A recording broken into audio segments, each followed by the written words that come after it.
ಹವಾಮಾನಕ್ಕೆ ತಕ್ಕಂತೆ ನಮ್ಮ ಅಡುಗೆ ಪದ್ಧತಿ ಹಾಗೂ ಆಹಾರ ಪದ್ಧತಿಯಲ್ಲಿ ಸ್ವಲ್ಪ ಬದಲಾವಣೆಗಳನ್ನು ಮಾಡಿಕೊಂಡು ಆರೋಗ್ಯ ಕಾಪಾಡಿಕೊಳ್ಳೋದು ತುಂಬ ಮುಖ್ಯ.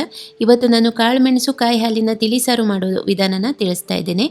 ನಮಸ್ಕಾರ, ನಾನು ಅಂಬಿಕಾ ಶೆಟ್ಟಿ. ಸವಿರುಚಿ ಕಾರ್ಯಕ್ರಮಕ್ಕೆ ನಿಮಗೆಲ್ಲರಿಗೂ ಸ್ವಾಗತ. ಮೊದಲು 1 ದೊಡ್ಡ ಚಮಚ ಆಗುವಷ್ಟು ಕಾಳುಮೆಣಸು, ಅರ್ಧ ದೊಡ್ಡ ಚಮಚ ಆಗುವಷ್ಟು ಜೀರಿಗೆನ ಕುಟ್ಟಣಿಗೆ ಹಾಕಿ ತರಿಯಾಗಿ ಕುಟ್ಟಿ ಪುಡಿ ಮಾಡ್ಕೊಳ್ಬೇಕು. ಇದಕ್ಕೇ 6ರಿಂದ 7 ಬೆಳ್ಳುಳ್ಳಿ ಎಸಳುಗಳು, ಅರ್ಧ ಇಂಚು ಗಾತ್ರದ ಹಸಿ ಶುಂಠಿ ಹಾಕಿ ಮತ್ತೆ ಪುನಃ ಕುಟ್ಟಬೇಕು. ತುಂಬ ನುಣ್ಣಗೆ ಪೇಸ್ಟ್ ಆಗಬೇಕು ಅಂತೇನಿಲ್ಲ. ಇದನ್ನು ನಾವು ನೀರಿಗೆ ಹಾಕಿ ಕುದಿಸ್ಲಿಕ್ಕಿದೆ.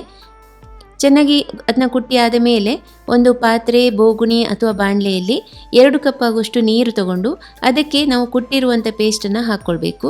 ಚೆನ್ನಾಗಿ ಒಮ್ಮೆ ಕಲಕಿ ಇದನ್ನು 7ರಿಂದ 8 ನಿಮಿಷ ನೀವು ಮಧ್ಯಮ ಉರಿಯಲ್ಲಿ ಕುದಿಸಲೇಬೇಕು. ಅದರ ಅಂಶ ಸರಿಯಾಗಿ ಬಿಡಬೇಕು. ನಂತರ 1/4 ಚಮಚ ಅರಿಶಿನ ಪುಡಿ, 1 ಚಮಚ ಉಪ್ಪು ಹಾಕಿ ಚೆನ್ನಾಗಿ ಮತ್ತೊಮ್ಮೆ ಕಲಕಬೇಕು. ಈಗ ಇದಕ್ಕೆ ಕಾಯಿ ಹಾಲು ಹಾಕ್ಕೊಳ್ಬೇಕು. ಹಾಗೆಯೇ ಅರ್ಧ ಚಮಚ ಬೆಲ್ಲ ಕೂಡ ಹಾಕಿದ್ದೇನೆ. ಬೆಲ್ಲ ಹಾಕೋದು ಆಪ್ಷನಲ್. ಕಾಯಿ ಹಾಲು 1 ಕಪ್ ಹಾಕಿದ್ದೇನೆ. ದಪ್ಪ ತೆಂಗಿನಕಾಯಿ ಹಾಲೇ ಹಾಕಿರೋದು. ಚೆನ್ನಾಗಿ ಮಿಕ್ಸ್ ಮಾಡಿಕೊಂಡು ಒಂದು 3 ನಿಮಿಷ ಮಧ್ಯಮ ಉರಿಯಲ್ಲಿ ಕುದಿಸ್ಕೊಂಡ್ರೆ ಸಾಕು. ತುಂಬ ಹೊತ್ತು ಕುದಿಸಿದರೆ ಪಸೆ ಬಿಡ್ತದೆ, ಚೆನ್ನಾಗಿರೋದಿಲ್ಲ ಅದು.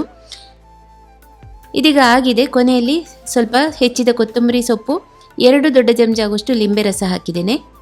ನೀವು ಬೆಲ್ಲನ ಸ್ಕಿಪ್ ಮಾಡ್ಬೋದು ಅಥವಾ ಬೆಲ್ಲ ಹಾಕಿ ಲಿಂಬೆ ರಸದ ಬದಲು ಹುಣಸೆಹಣ್ಣಿನ ರಸ ಕೂಡ ಹಾಕ್ಬೋದು.